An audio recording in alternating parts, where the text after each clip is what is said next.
बाब 20। हफ्ते के पहले दिन मरियम मगदलिनी ऐसे तड़के कि अभी अंधेरा ही था कब्र पर आई और पत्थर को कब्र से हटा हुआ देखा। बस वो शमून पतरस और उस दूसरे शागिर्द के पास जिसे यीशु अजीज रखता था दौड़ी हुई गई और उनसे कहा कि खुदाबंद को कब्र से निकाल ले गए और हमें मालूम नहीं कि उसे कहाँ रख दिया। बस पतरस और वो दूसरा शागिर्द निकलकर कब्र की तरफ चले और दोनों साथ साथ दौड़े, मगर वो दूसरा शागिर्द पतरस से आगे बढ़कर कब्र पर पहले पहुंचा। उसने झुककर नजर की और सूती कपड़े पड़े हुए देखे, मगर अंदर न गया। शमून पतरस उसके पीछे पीछे पहुंचा और उसने कब्र के अंदर जाकर देखा कि सूती कपड़े पड़े हैं और वो रुमाल जो उसके सर से बंधा हुआ था सूती कपड़ों के साथ नहीं बल्कि लिपटा हुआ एक जगह अलग पड़ा है। इस पर दूसरा शागिर्द भी जो पहले कब्र पर आया था अंदर गया और उसने देखकर यकीन किया, क्योंकि वो अब तक उस नविश्ते को न जानते थे जिसके मुताबिक उसका मुर्दों में से जी उठना जरूर था।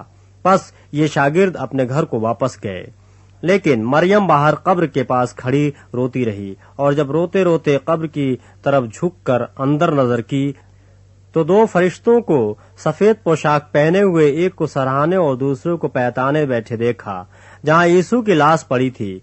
उन्होंने उससे कहा, ऐ औरत, तू क्यों रोती है? उसने उनसे कहा, इसलिए कि मेरे खुदाबंद को उठा ले गए हैं और मालूम नहीं कि उसे कहाँ रखा है।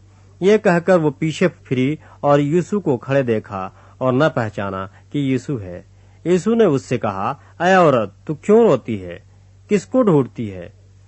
उसने बागबान समझकर उससे कहा, मियाँ, अगर तूने उसको यहाँ से उठाया हो तो मुझे बता दे कि उसे कहाँ रखा है, ताकि मैं उसे ले जाऊं।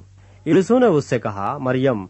उसने मुड़कर उससे इब्रानी जबान में कहा, रब्बूनी, यानी ऐ उस्ताद। यीशु ने उससे कहा, मुझे न छू, क्योंकि मैं अब तक बाप के पास ऊपर नहीं गया, लेकिन मेरे भाइयों के पास जाकर उनसे कह कि मैं अपने बाप और तुम्हारे बाप और अपने खुदा और तुम्हारे खुदा के पास ऊपर जाता हूँ। मरियम मगदलिनी ने आकर शागिर्दों को खबर दी कि मैंने खुदावंद को देखा और उसने मुझसे ये बातें कहीं।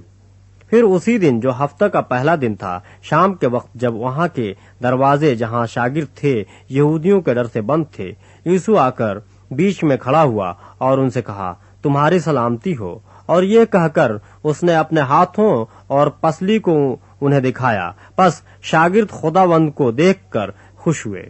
यीशु ने फिर उनसे कहा, तुम्हारी सलामती हो। जिस तरह बाप ने मुझे भेजा है उसी तरह मैं भी तुम्हें भेजता हूँ।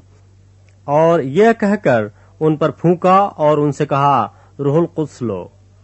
जिनके गुनाह तुम बख्शो उनके बख्शे गए हैं, जिनके गुनाह तुम कायम रखो उनके कायम रखे गए हैं। मगर उन 12 में से एक शख्स यानी तोमा, जिसे तमाम कहते हैं, यीशु के आने के वक्त उनके साथ न था। बस बाकी शागिर्द उससे कहने लगे कि हमने खुदाबंद को देखा है। मगर उसने उनसे कहा, जब तक मैं उसके हाथों में मेखों के सुराख न देख लूं और मेखों के सुराखों में अपनी उंगली न डाल लूं और अपना हाथ उसकी पसली में न डाल लूं, हरगिज यकीन न करूंगा। 8 रोज के बाद जब उसके शागिर्द फिर अंदर थे और तोमा उनके साथ था और दरवाजे बंद थे, यीशु ने आकर और बीच में खड़ा होकर कहा, तुम्हारी सलामती हो। फिर उसने तोमा से कहा, अपनी उंगली पास लाकर मेरे हाथों को देख और अपना हाथ पास लाकर मेरी पसली में डाल और बेएतकाद न हो बल्कि एतकाद रख। तोमा ने जवाब में उससे कहा, ऐ मेरे खुदाबंद, ऐ मेरे खुदा। यीशु ने उससे कहा, तू तो मुझे देखकर ईमान लाया है। मुबारक वो हैं जो बगैर देखे ईमान लाए। और यीशु ने और बहुत से मौजिज़ शागिर्दों के सामने दिखाए जो इस किताब में लिखे नहीं गए, लेकिन ये इसलिए लिखे गए कि तुम ईमान लाओ कि यीशु ही खुदा का बेटा मसीह है और ईमान लाकर उसके नाम से जिंदगी पाओ।